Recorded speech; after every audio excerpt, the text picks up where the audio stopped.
Welcome to ज्ञान Ganga coaching YouTube classes. और आज हम लोग जो है कक्षा 12 के अंतर्गत इतिहास में महाजनपद को समझेंगे। महाजनपद का आशय क्या है, महाजनपदों की संख्या कितनी है और महाजनपदों की राजधानियां कौन सी रही है। साथ ही साथ जो है हम लोग यहाँ पर तत्संबंधी मैप प्रश्न को भी जो है हल करेंगे। तो अपने आप में जो है ये पार्ट बहुत इम्पोर्टेंस रखता है।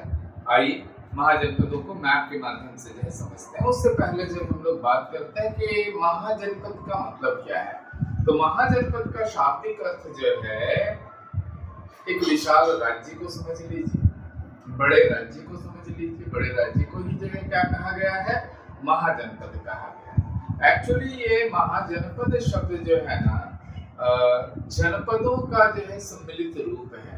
अब सबसे पहले आपको ये जानकारी होनी चाहिए कि जनपद होते क्या हैं। तो इसका व्याख्या इस प्रकार से किया जा सकता है। इस शब्द में जन और पद दो शब्द जुड़े हुए हैं। जन का मतलब होता है व्यक्ति और पद का मतलब होता है पैर। यानी व्यक्ति जिस स्थान पर जाता है, अपना पैर रखता है या वहां बस जाता है, उसे जो है जनपद कहा जाता है। इसे कहते हैं जनपद। जन जोड़ पद, जन मतलब व्यक्ति, पद मतलब पैर। लोग जहाँ जाते हैं, अपना कदम रखते हैं और जो है वहां बस जाते हैं, उसको जनपद कहा जाता है।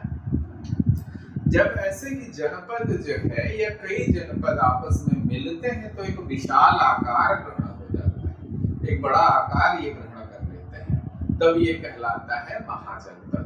आज का राज्य समझ सकते हैं। आज जो राज्य जिस तरह से बना हुआ है वैसे ही उस समय महाजनपदों की स्थिति थी। और अपने देश में जो मुख्य रूप से महाजनपदों का जो उल्लेख किया गया है वो 16 है। उसकी संख्या जो है 16 बताई गई है।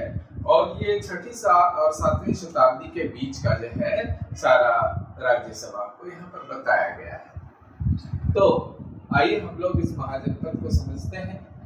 महाजनपदों में जैसे सबसे पहले हम लोग एक नंबर मैप के हिसाब से जो है पोजीशन लेंगे और देखेंगे समझेंगे। मैप के हिसाब से यदि देखा जाए तो सबसे पहले हम लोग जो है सूरसेन की बात कर लेते हैं। तो आप देख सकते हैं ये सूरसेन जो है इस जगह पर स्थित है, सूरसेन है ना। सूरसेन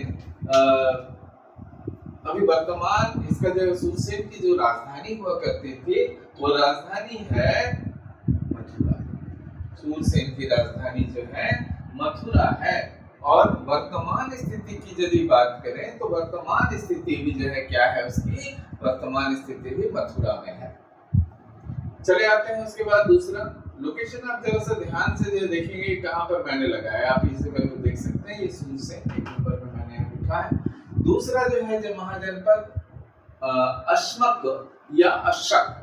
तो अश्मक या अशक जो है महाजनपद कहाँ पर है, तो आप देख सकते हैं ये जो आप देख रहे हैं ये जो है अश्मक या अशक के नाम से जानी जाती है। और इस महाजनपद की राजधानी जो है पैठन हुआ करती थी।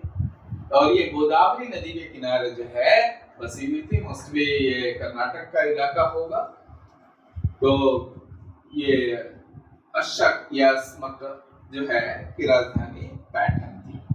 चले आते हैं हम लोग जो है अवंती को देखते हैं। आप यहाँ देख सकते हैं ये अवंती। अवंती की राजधानी जो है महिष्मती होती थी। और अभी के लोकेशन के हिसाब से यदि देखा जाए तो गुजरात और महाराष्ट्र के आसपास जो है इसका लोकेशन होना चाहिए।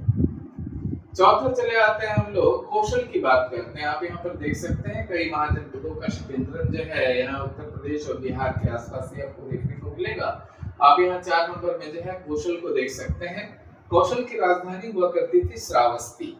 कौशल की राजधानी श्रावस्ती होती थी और ये पूर्वी उत्तर प्रदेश के हिस्से में जो है बसा हुआ था। यदि आपको जो है मैप में दिखाने को बताया जाए तो आप ये तो पॉइंट भी कर सकते हैं या इस तरह से शैडो बना सकते हैं। आप अलग अलग कलर या फिर अलग अलग जो सिंबॉलिक से जो है शैडो बनाकर आप उसको दिखा सकते हैं।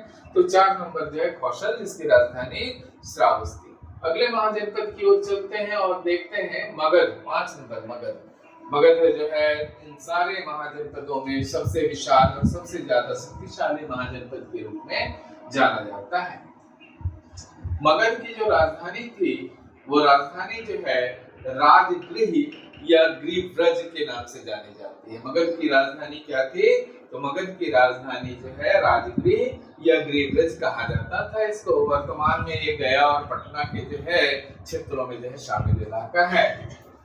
यदि हम लोग जो है अगला जो है बात करें अगले महाजनपद की, तो अगला महाजनपद जो है चेदी महाजनपद है, जो कि आप इसकी स्थिति देख सकते हैं। चेदी जो है यहाँ 6 नंबर में मैंने यहाँ दिखाया चेदी, जो जिसकी राजधानी जो है वंदा या फिर जो है सोतीवरी जो है इसकी राजधानी हुआ करती थी। और ये लगभग जो है चेदी भी जो है वर्तमान में मुंगेर भागलपुर के इर्द गिर्द ही कहीं पर जो है स्थित था।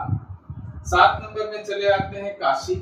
जस्ट आप यहाँ देख सकते हैं उत्तर प्रदेश में जो है काशी स्थित है, जिसकी उस समय राजधानी जो है वाराणसी हुआ करती थी और वर्तमान में जो है ये बनारस के नाम से जाना जाता है ये इलाका। ये भी काफी महत्वपूर्ण जो है महाजनपदों में से रहा है काशी। इसके बाद 8वां महाजनपद का बात करें तो बज्जी आप यहाँ पर देख सकते हैं ऊपर, लगभग जो है बॉर्डर से सटा हुआ इलाका में है। बज्जी की राजधानी जो है वैशाली हुआ करती थी। बज्जी महाजनपद की राजधानी वैशाली हुआ करती थी और ये बिहार में जो है मौजूद है। यदि नवा महाजनपद का नाम ले तो नवा जो है मल्ल है। मल्ल भी आप देख रहे हैं बिहार के उत्तरी क्षेत्र में जो है मल्ल है और ये उत्तर प्रदेश और बिहार से मिला हुआ है। तो उस समय इसका जो है कुशीनारा जो है इसकी राजधानी हुआ करती थी, कुशीनारा। और वर्तमान में देवरिया उत्तर प्रदेश में जो है मौजूद है। 10वां जो है हम लोग अंग की बात कर लेते हैं। अंग आप बिहार में मौजूद है, जिसको लोग अभी उस इलाके को भागलपुर कहते हैं, अंग के इलाके को। और उसकी राजधानी जो है चंपा या चंपा नगरी के नाम से जो है जानी जाती थी। इसके बाद यदि जो है बात करें हम लोग 11 नंबर तो कुरु तो जो है आप लोग जानते होंगे महाभारत का जो है, महाभारत में जो है कुरु राजवंशों का इलाका था। कुरु में 2 भाई लोग थे जिसके बीच लड़ाई भी हुई थी, कौरव और पांडव। तो ये कुरुओं की जो है कुरुओं का क्षेत्र कुरु महाजनपद जो है यहाँ मौजूद है। और कुरु महाजनपद की राजधानी इंद्रप्रस्थ हुआ करती थी, जो कि वर्तमान में इंद्रप्रस्थ को आप जानते हैं दिल्ली इंद्रप्रस्थ हुआ करता था। और ये अभी मेरठ जिले में, उत्तर प्रदेश के मेरठ जिले में और दक्षिण पूर्वी हरियाणा जिले में जो है मौजूद है। इसके बाद चले आते हैं हम लोग पांचाल की बात कर लेते हैं।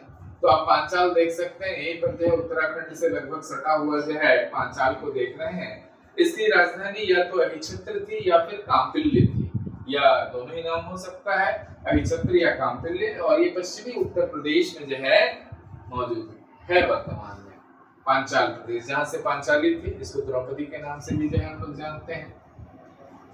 चले आते हैं वत्स की बात करते हैं। तो आप वत्स का जो है स्थिति आप देख सकते हैं, यहाँ चेदी के जस्ट ऊपर कौशल के नीचे बीच में जो है वत्स स्थित है। और वत्स की राजधानी, वत्स महाजनपद की राजधानी जो है कौशाम्बी हुआ करती थी। कौशाम्बी जो है एक बहुत प्रसिद्ध जो है पुरातत्वीय स्थल है और उसका जैन धर्म से भी जो है संबंध है। तो हम लोग बात कर रहे थे 13 नंबर वत्स महाजनपद की, जिसकी राजधानी जो है कौशाम्बी हुआ करती थी। और ये इलाहाबाद, जो कि अब प्रयागराज के नाम से जाना जाता है, उसी के करीब जो है बसा हुआ है। इसके बाद आ जाते हैं हम लोग मत्स्य की बात करते हैं। तो आप मत्स्य यहाँ पर देख सकते हैं। इसकी राजधानी जो है विराट नगर हुआ करती थी और जो है जयपुर में वर्तमान में स्थित है। इसका लोकेशन, मत्स्य का लोकेशन ये है। और ये महाजनपद जो है 14वें महाजनपद के रूप में आपको यहाँ बताया जा रहा है। 15वें महाजनपद के रूप में जो है गांधार को देख लेते हैं हम लोग। गांधार यहाँ है और गांधार की राजधानी जो है तक्षशिला हुआ करती थी, जिससे आप जानते हैं गांधार से ही शकुनी मामा आए थे, वहीं के राजकुमार थे। और जो दुर्योधन की माँ थी गांधारी, वो भी जो इसी प्रदेश की थी। तो गांधार की राजधानी क्या हो गई? तक्षशिला हो गई। और ये रावलपिंडी में जो पड़ता है, आज रावलपिंडी वर्तमान में जो है पाकिस्तान के क्षेत्र में जो है मौजूद है। और 16वां और अंतिम महाजनपद जो है के रूप में हम लोग कंबोज को देख लेते हैं। तो कंबोज जो महाजनपद है वो आपको जो है उसकी राजधानी पुंचा हुआ करती थी। पुंचा जो है उसकी राजधानी थी। और ये अभी कश्मीर के रजौरी या फिर हाजरा नामक जो है इलाके में मौजूद है। तो इस तरह से जो है हम लोगों ने यहाँ 16 महाजनपदों को देखा। हालांकि 16 महाजनपदों में जो है विभिन्न ग्रंथों में जो है मुख्य महाजनपदों के रूप में जैसे मगध हो गया, अंग हो गया, ये सब कॉमनली जो है नाम लिए जाते हैं। लेकिन जो है इन 16 महाजनपदों के बारे में जो है आपके पुस्तक में उल्लेख किया गया है और इसकी राजधानी याद रखनी है, इसका क्षेत्र आपको याद रखना है। ये ना केवल जो है ऑब्जेक्टिव प्रश्न के लिए बल्कि जो है मैप संबंधी क्वेश्चन के लिए भी आपके लिए बहुत ज्यादा जो है इंपॉर्टेंस होगा। तो आप लोग इसको जो है बढ़िया से जो है तैयार करेंगे ताकि जो है परीक्षा में आपके लिए उपयोगी साबित हो। यदि वीडियो आपको अच्छा लगा हो तो कमेंट, लाइक और शेयर करें। Thank you.